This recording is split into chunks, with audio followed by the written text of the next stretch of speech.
আসসালামু আলাইকুম। আমি এখানে তেজপাতা এবং পেঁয়াজ তেল দিয়ে আমি একটু কষাচ্ছি।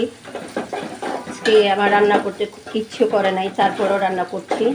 আমার মেয়েরও প্রচণ্ড জ্বর কাশি, সে কোনো কিছুতেই ভাত খাবে না। তারপর এইমাত্র ঘুম থেকে জাগলো, সারা রাত ঘুমাইতে পারে নাই কাশির যন্ত্রণার কারণে। আর আমারও শরীর প্রচণ্ড খারাপ। আপনারা সবাই সতর্ক থাকবেন, গরম থেকে বিরত থাকবেন, ফ্রিজের পানি খাবেন না প্লিজ। পেঁয়াজ আমার ব্রাউন কালার হয়ে গেছে। আজকে একটু ভিন্ন ধরনের রান্না করছি।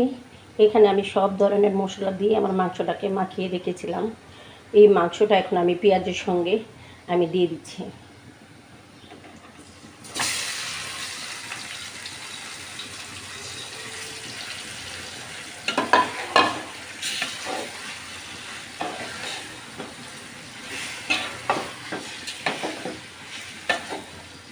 আমার মেয়েটা খাবে না, বলতেছে যে সে খাইতেই চায় না, তাকে আমি জোর জবস্ত করে খাওয়াচ্ছি। কারণ মানে ওর অসুখ হইলে একদম আমাকে অনেক বিরক্ত করে ফেলে।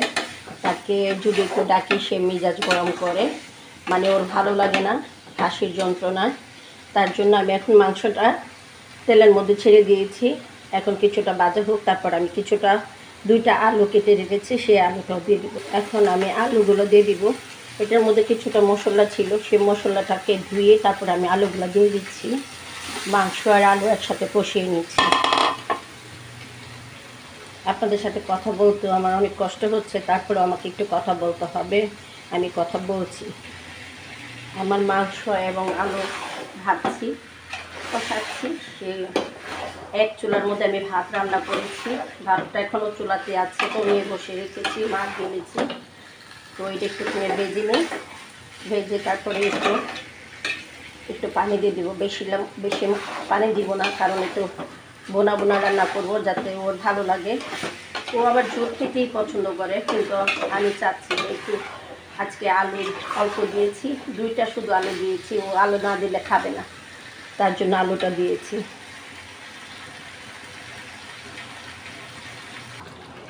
আমার মাংস কষানো হয়ে গেছে।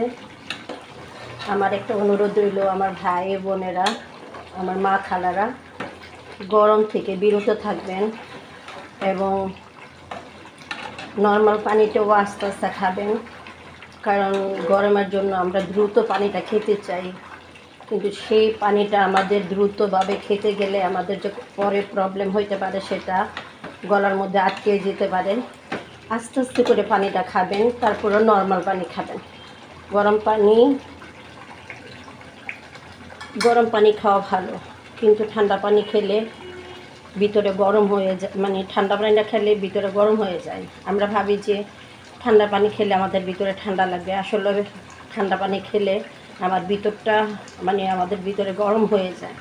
তো সেই ক্ষেত্রে আমরা নর্মাল পানিটা খেলে আমাদের জন্য সবচেয়ে ভালো।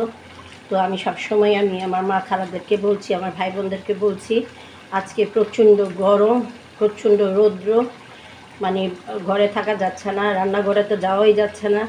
তারপরেও শুধু মেয়ের জন্য আমাকে আসতে হয়েছে, না হলে আমি বিছানাতে শুয়ে থাকতাম, আমি রান্নাটা করতাম না। কিন্তু ও তো খেতে হবে। তো আমি এখন একটু পানি দিয়ে দিব। পানিটা দিয়ে দিলাম, বেশি পানি দিতেও চাইব না, কারণ তরকারির ঝোলটা থেকে যায়, মাংসগুলো খাওয়া হয়ে যায় কিন্তু পানিটা থেকে যায়। দেওয়া হয়ে গেছে, এখন আমি দেখে দিব, আস্তে আস্তে হতে থাকুক। গরম অসহ্য, ভালো লাগছে না গরমের যন্ত্রণাতে। এখানে আমার মাংসের কালারটা অনেক সুন্দর হয়েছে, মাংসটা হয়েও গেছে। এখানে আমি ভাত রান্না করে রেখেছি, আমার কর্তব্য আমি পালন করেছি, এখন মেয়ে ওর মতো খাবে। আমি আবারও আমার লাস্ট ফিনিশিংয়ে বলছি, আপনারা গরম থেকে বিরত থাকবেন, বাইরে যাবেন না, প্রচণ্ড গরম। আপনারা ভালো থাকেন, সুন্দর থাকেন, সুস্থ থাকেন। আসসালামু আলাইকুম রহমতুল্লাহ।